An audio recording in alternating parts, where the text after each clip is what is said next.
오늘 살아가는 이 시대를 살아가는 우리에게 참 겸손한 사람, 그리고 이 시대에서 믿음을 갖고 살아가는 우리 성도들, 우리 믿음의 사람들 중에 겸손한 성도, 겸손한 지도자, 겸손한 목회자가 더욱더 필요한 시대가 이 시대가 아닌가 생각합니다. 진정한 겸손이란 무엇이냐?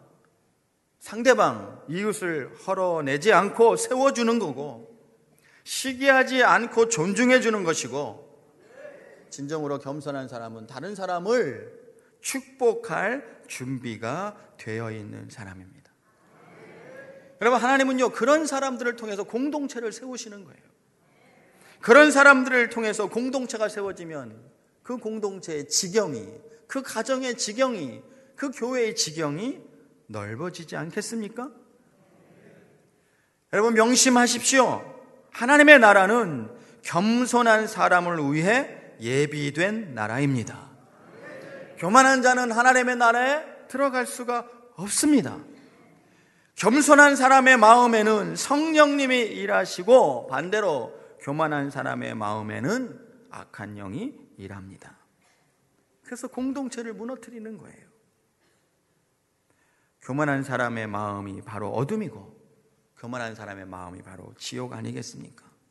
성 어거스틴이라는 분은 신앙의 기본이 무엇이냐는 디오스코로스라는 젊은 사람이 질문했을 때 이렇게 대답했다고 그래요. 신앙의 기본은 첫째도 둘째도 셋째도 겸손입니다.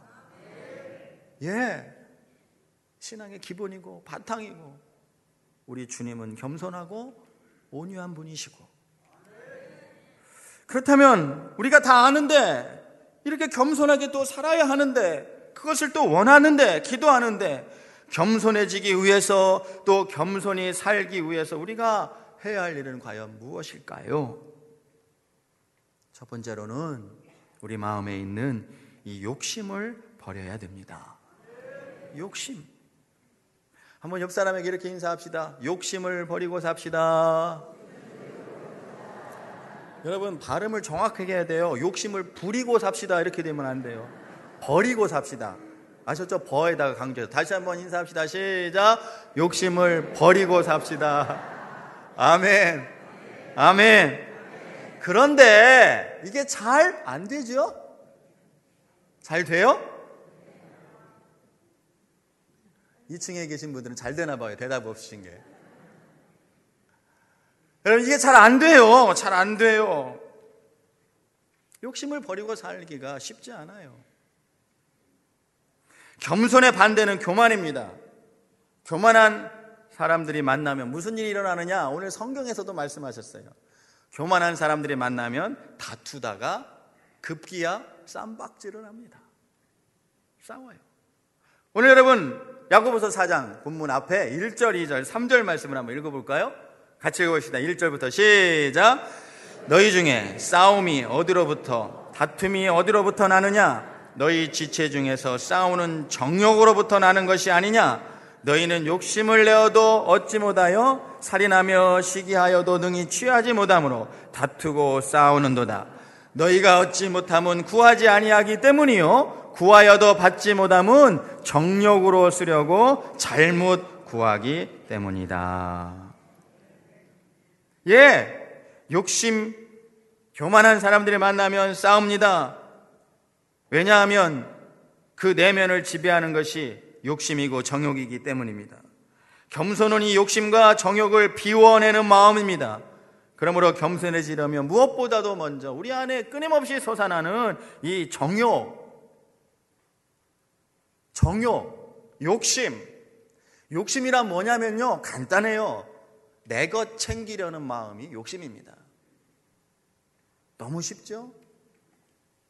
내 것 챙기려는 마음이 욕심이에요. 끊임없이 우리 안에서 내 것 챙기려는 마음, 이것을 포기할 줄 알아야 됩니다. 야고보 선지자는 오늘 본문에서 1절, 2절에서 분쟁과 기도에 답이 없는 것은, 분쟁이 일어나고 기도해도 얻지 못하는 것은 욕심 때문이다. 여러분, 욕심을 부리면서 우리가 기도하면 응답이 없죠. 욕심껏 살면 내가 원하는 것 응답이 없다고 그랬어요. 그러니까 화가 나고 분쟁만 있죠. 여러분, 욕심을 조금만 포기해도 내 주위에 분쟁과 언성이 높아지는 것은 대부분 사라질 터인데, 조금만 욕심을 포기해도. 저도요, 욕심 부리고 있을 때는 소리가 높아져요. 싸움이 생겨요. 집안에서도 언성이 높아져요. 교회에서도 언성이 높아집니다. 조금만 그러나 욕심을 버리면 그런 소리들은 대부분 사라질 거예요. 욕심은 기도의 응답의 장애물입니다. 기도는요, 여러분, 무엇입니까? 하나님과의 사귐이 기도고요. 기도는 무엇입니까? 하나님과 영적으로 교통하고 교제하는 게 기도죠. 더 나아가서 기도는 하나님의 뜻을 이루어내는 역사, 하나님이 뜻을 이루시는 통로가 기도입니다. 마태복음 6장에서 주님께서 주기도를 가르치시면서 이런 대목이 있잖아요. 뜻이 하늘에서 이루어진 것처럼 땅에서도 이루어지이다. 그런데 여러분, 오랫동안 이 뜻이 하늘에서라는 말 앞에 붙어 있었으나 생략되어서 잊혀진 말이 있어요. 그것은 당신의 뜻이, 당신의 뜻이, 하나님의 뜻이, Thy will, Your will. 내 뜻이 아니라 하나님의 뜻이, 당신의 뜻이 이루어지기를 원하나이다. 여러분, 기도라는 것은 하나님이 자기 자신의 거룩한 뜻을 이 땅에서 이루시기 위하여 만드시고 허락하시고 주신 선물이며 수단이고 방법이에요. 내 뜻이 아니라, 내 생각이 아니라 하나님의 뜻, 하나님의 생각을 이루시기 위해서 우리에게 주신 것, 우리에게 명하신 게 기도입니다. 그런데 여러분, 기도하는 내가 하나님의 뜻이 아니라 내 뜻으로, 내 욕심으로, 내 이기심으로 가득 차 있다면 하나님이 어떻게 그 기도를 들으시고 기뻐하시고 받으시고 응답하시겠습니까? 그래서 성경은 말씀하시는 거예요. 너희가 구하여도 받지 못하는 것은 정욕으로 쓰려고 잘못 구했기 때문이다. 그러므로 겸손한 사람, 저는 오늘 이 말씀을 준비하면서 한 사람의 목회자로서 도대체 나는 어떻게 겸손한 목회를 해야 할까? 겸손의 목회는 무엇일까?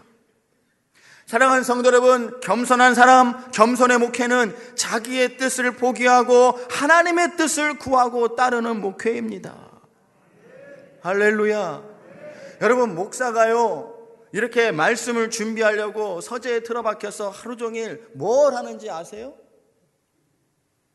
아이, 턱이 있나. 목회자가 설교를 준비하면서 기도의 골방에서 서재에서 뭘 하는지를 아세요? 도대체 하루 종일? 말씀을 준비하면서 저도요, 제가 하고 싶은 게 있고요, 제 생각이 있고요, 제 욕심이 있고요, 말씀을 통해서 우리 교회를 끌어가고자 하는 생각도 있고요, 뭔가 내 뜻을 밝히려고 하는 생각도 있어요. 그런데 여러분, 목사가 서재에 들어가서 하루 종일 처박혀 말씀을 준비할 때 하는 일은 뭐냐면 그 내 뜻을, 내 생각을 내려놓는 일을 하는 거예요. 내려놓는 일을. 이게 참 어려워요. 그래서 부대끼는 거예요. 그래서 어떨 때는 말씀을 준비하면서 또 이렇게 설교하면서 밥이 안 넘어가요. 밥이. 내 뜻이 있습니다. 내 생각이 있습니다. 저도 살아있으니까 내 욕심이 있습니다. 내가 원하는 게 있고 내가 휘어잡고 싶은 게 있고. 근데 말씀 앞에 서 있다는 건 뭐냐? 말씀을 준비하고 설교한다는 건 무슨 일이냐? 그것을 내려놓고 하나님의 뜻을 찾는 작업이에요. 하나님의 뜻을 찾는 작업. 여러분, 우리가 말씀으로 산다는 건 뭡니까? 내 뜻을 내려놓고 하나님의 뜻을 찾는 거예요. 그게 신앙생활이죠. 그게 신앙생활입니다. 오늘 6절 말씀해 보니까 너희가 이렇게 겸손하게 정욕으로 쓰려고 하지 않고 하나님 앞에 엎드리면 6절을 읽어봅시다. 그러나 시작. 그러나 더욱 큰 은혜를 주시나니 그러므로 일러스되 하나님이 교만한 자를 물리치시고 겸손한 자에게 은혜를 주신다 하였느니라. 아멘, 아멘, 아멘. 겸손한 자에게 은혜를 주신다. 저는요, 제 목회가, 앞으로 우리 교회에서의 목회가 하나님과 사람 앞에 겸손한 목회가 되어서 응답의 목회, 축복의 목회, 무엇보다도 겸손한 자에게 은혜를 주시나니 은혜의 목회가 되기를 소원합니다. 여러분, 우리에게 정말로 필요한 게 뭘까요? 물질도 필요하고 건강도 필요하고 명예도 필요하지만 정말로 우리가 믿음으로 살면서 필요한 게 뭡니까? 우리에게 정말로 필요한 건 하나님의 은혜 아닙니까? 저도 앞으로 우리 교회 목회를 하면서 저에게 가장 필요한 거는요, 체력도 아니고 사실은 지력도 아니고 물력도 아니고요, 은혜예요. 하나님의 은혜. 하나님의 은혜. 하나님의 은혜가 아니면 감당할 수 없는 일이니까. 감당할 수 없는 일이니까. 여러분요, 사람이 믿음으로 살면서 선택은 하나입니다. 회색지대는 없어요. 여러분, 우리가 욕심 때문에 욕심 부리고 살다가 하나님과 원수가 되고 사람들과 분쟁하며 살든지, 저도 목회하면서 욕심 때문에 욕심 부리고 살다가 하나님과 원수되고 성도들과 분쟁하며 목회하든지, 아니면 욕심을 비워내고 하나님의 뜻으로 날마다 엎드려 내 마음을 채워 하나님을 사랑하고 하나님의 사랑을 받고 사람들을 사랑하고 사람들에게 사랑받는 믿음 생활을 하든지, 저도 목사로서 하나님의 뜻 앞에 내 뜻을 내려놓고 날마다 엎드려서 내 마음을 하나님의 말씀으로 채워서 하나님을 사랑하고 하나님의 사랑을 받고 성도를 사랑하고 성도의 사랑을 받는 목회를 하든지, 둘 중에 하나예요. 둘 중에 하나. 여러분도 겸손하게 살아서 은혜와 축복을 받기 원하신다면 욕심부터 비워내는 연습을 합시다. 내 것 챙기는 것부터 좀 내려놓읍시다. 여러분 속에서, 제 마음 속에서 끊임없이 치밀어 오르는 욕심과의 결별을 선언하십시오. 할렐루야. 저를 한번 따라해 봅시다. 주여, 내 속에 욕심을 보혈의 능력으로 쫓아 주옵소서. 쫓아 주옵소서. 우리는 날마다 우리 안에 끊임없이 치솟아오르는 욕심과 결별을 선언해야 합니다. 날마다 해야 돼요. 날마다 오니까. 날마다 찾아오니까. 둘째로, 어떻게 해야 우리가 겸손한 믿음의 사람으로, 또 저도 어떻게 해야 겸손한 믿음으로 목회할 수 있을까? 여러분, 겸손으로 서기 위해서는 마귀를 대적해야 됩니다. 마귀를 대적해야. 여러분, 겸손한 사람이 되려면 욕심을 비워야 한다고 말씀드렸어요. 그러나 그것이 참 어렵습니다. 정말로 어려워요. 정말로. 왜 어려울까? 그 이유가 있어요. 그냥 단순히 내 욕심 때문이 아니에요. 그 욕심의 배후에 욕심의 영이 활동하고 있기 때문이에요. 욕심의 영, 정욕의 영이 바로 사탄이고 마귀입니다. 그래서 오늘 겸손해라, 겸손한 자를 하나님이 높이 들어주신다라고 말씀하면서 7절에 너희는 마귀를 대적해라 하는 거예요. 7절 말씀 읽어봅시다. 시작. 그런즉 너희는 하나님께 복종할지어다. 마귀를 대적하라. 그리하면 너희를 피하리라. 아멘. 마귀는요, 우리 안에서, 여러분과 제 안에서 욕심을 충동질합니다. 우리 안에 있는 정욕을 부채질합니다. 그래서 욕심껏 살면서 우리를 교만과 자기만 알고 사는 사람의 자리로 몰아갑니다. 여러분, 그래서 성경이 지적하는 바 마귀는 욕심의 영이고 교만의 영입니다. 하나님은 교만한 자는 반드시 물리치신다고 말씀하셨어요. 그러니 마귀를 물리치시는 것이고 마귀를 싫어하시는 거예요. 왜 우리를, 여러분, 교만한 자를 싫어하시느냐? 교만한 자의 배후에는 교만의 영, 하나님을 대적하는 그리스도의, 적그리스도의 영이 있기 때문입니다. 교만의 영이 우리 안에 들어와 역사하면요, 우리는요 이기적인 사람이 돼버리고 더 많이. 여러분, 이것은 그리스도인도 목사도 예외가 아닙니다. 아주 쉽게, 너무나 쉽게 그렇게 될 수 있습니다. 만약에 더 많이 이기적인 인생이 된다면, 저도 그런 목회가 된다면 여러분, 제 목회에 만족이 없을 거예요. 여러분도 여러분의 삶에 만족이 없을 거예요. 조금 더 많이 욕심의 목회가 되면 저 자신과 여러분이 불행해질 겁니다. 여러분, 목사가요, 욕심의 영에 노예가 되어 교만해지면 성도를 섬기는 목회가 아니라 성도를 부리는 목회가 됩니다. 성도가 목적이요, 하나님이 나에게 맡기신 양떼요 선물이 아니라 성도들이 수단이요, 이윤 추구의 대상으로 전락해버립니다. 그때부터는 목회가 아닙니다. 목회가 사업이요, 비즈니스가 돼버리고 맙니다. 목사가 여러분 아니라 사장이나 회장이 돼버리고 맙니다. 그렇게 되면 그 사람의 말 속에는 뭐가 생기느냐? 나라는 말이 자꾸 나와요. 내가. 여러분, 이사야서 14장 13절에 보면은요, 하나님을 대적했던 마귀 사탄 루시퍼가 이 땅에 떨어지면서 이 땅에 딱 틀어앉아서 하는 말이 있어요. 내가 저 북방에 올라가, 내가 하늘에 올라가, 내가 내 자리를 높이고 내가 하나님과 맞서리라. I will. 내가 하리라. 그게 사탄이에요. 그게 교만이에요. 그게 욕심의 영이에요.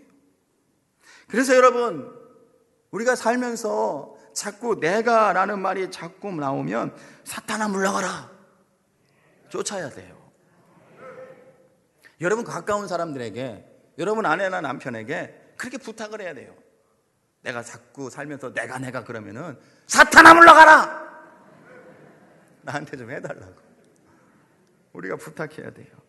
한번 따라해봅시다. 다른 사람한테 하지 말고 자기에게, 사탄아 물러가라, 교만의 영아 물러가라. 아멘. 저도요, 우리 집사람에게 그런 부탁을 했어요. 여보, 내가 설교하다가 자꾸 내 입에서 내가 이런 말이 나오면 당신이 나한테 신호를 좀 해줘.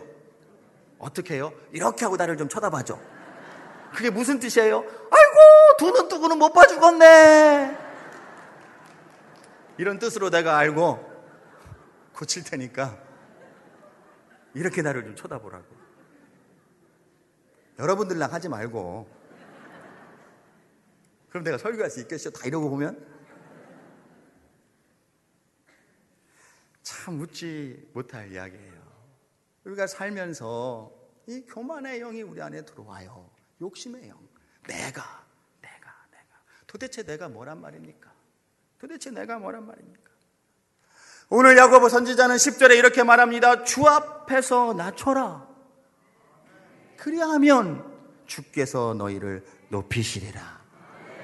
주님이 높여주셔야죠.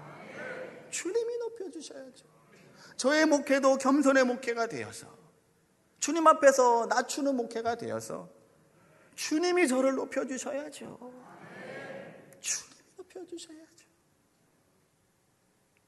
우리가 겸손하게 살기 위해서는, 이 뿌리 깊은 교만으로부터 벗어나기 위해서는 어떻게 해야 될까요? 하나님을 좀 가까이 하고 살면 되지 않겠습니까? 하나님을 좀 가까이 하고 살면 되지 않겠어요? 오늘 8절 말씀에 마귀를 대적해라, 그리고 하나님을 가까이 하라. 7절에는 하나님께 복종해라. 그러면서 하나님을 가까이 하라.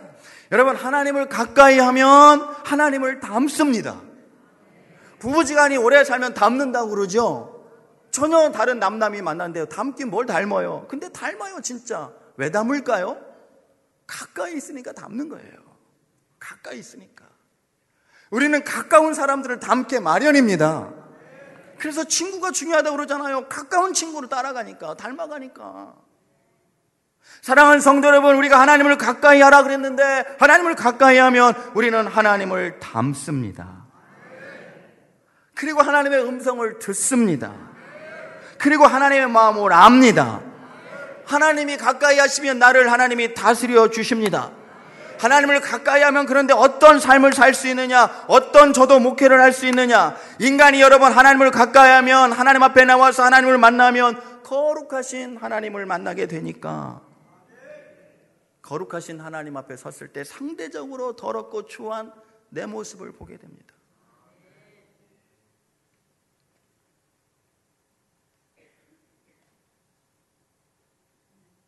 더럽고 추한 하나님 앞에 서 있는 내 모습을 보면서 만약 우리가 하나님을 가까이 해서 나를 볼 수만 있다면 우리가 어떻게 교만해질 수 있겠습니까? 저도 어떻게 교만한 목회를 하겠습니까? 어떻게 제 목회가 겸손의 목회가 되지 않고 교만의 목회가 될 수 있겠습니까? 여러분, 사람이 교만해지는 이유는 간단합니다. 하나님을 가까이 하지 않기 때문이에요. 하나님을 만나지 못하기 때문입니다. 여러분, 성경에 보면 이사야가요, 우시야 왕이 죽던 해에 성전에 올라와서 기도하며 앉아있는데 그때 하나님이 영광 가운데 임하셔요. 하나님의 영광과 구름 가운데 임재가 가득한 거룩한 순간을 이사야가 느낄 때 하나님이 여기 계시구나 깨달았습니다.